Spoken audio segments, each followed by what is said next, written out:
En principe dans les impots, les enfants majeurs sont personnellement imposables. Si votre enfant reste à votre charge, vous devez faire un choix. Soit vous décidez de le rattacher à votre foyer fiscal, soit vous déduisez cette dépense comme une pension alimentaire.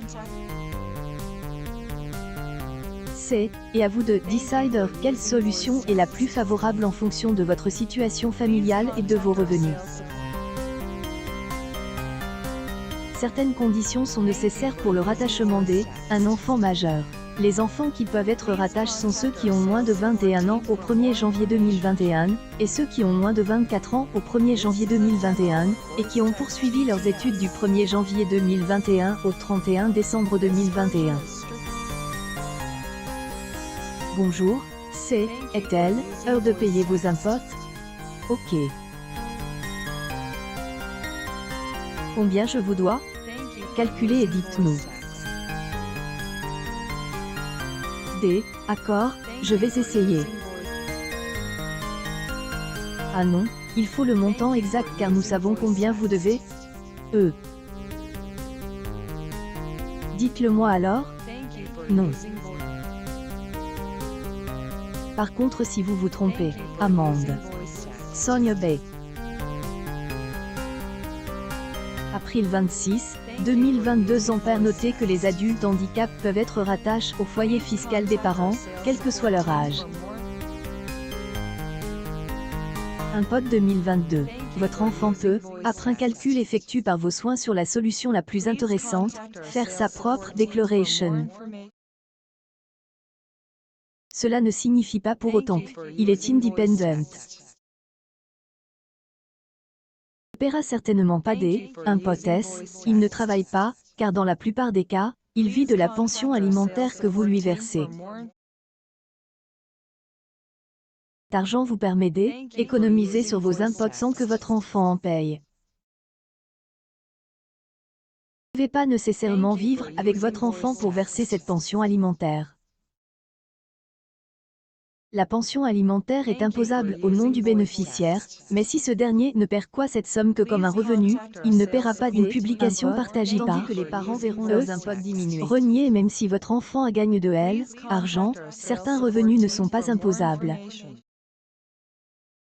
Par exemple, les indemnités de stage et les salaires des apprentis jusqu'à 18 760 € ne doivent pas être déclarés. Il en va de même pour les salaires des étudiants de moins de 26 ans qui exercent des petits boulots pendant les vacances scolaires. Toutefois, les revenus doivent être inférieurs à 4 690 €. À partir du 7 avril 2022, le rendez-vous est donné sur impôt.gouv.fr. Est en ligne que sont disponibles les feuilles pour la déclaration de revenus de Annie et Couli. Et si vous ne voulez pas recevoir de pénalité pour déclaration tardive, mieux vaut y prendre tôt, ou du moins connaître le calendrier avec la date limite, qui diffère selon votre choix. En effet, ce n'est pas la même date limite pour ceux qui font la déclaration en ligne que pour ceux qui décident de la faire en format papier. Pour ces derniers, la date limite de dépôt des declarations est fixée au jeudi 19 mai 2022, à minuit. Le cachet de la poste fera foi, mais autant éviter de envoyer au dernier moment. Faire sa declaration impôt et réaliser que je fais partie des adultes, j'aime pas du tout telle ambiance. Fifi April 27, 2022 on ne sait jamais. Pour ceux qui font la déclaration en ligne, la date limite change en fonction de votre département de résidence. Et oui, il vaut mieux le savoir.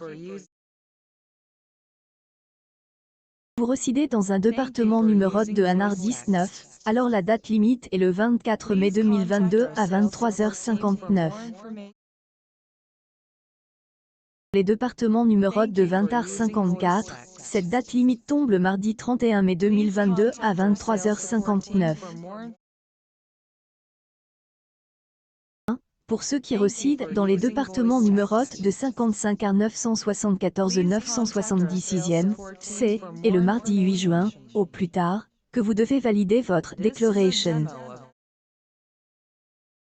Attention. Pour la Declaration en ligne, le délai tient compte du département dans lequel vous résidez au 1er janvier 2022.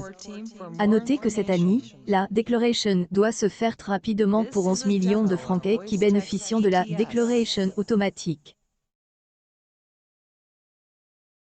Comment cela fonctionne-t-il? L'administration fiscale se contente de remplir la Declaration de revenus avec les informations dont elle dispose.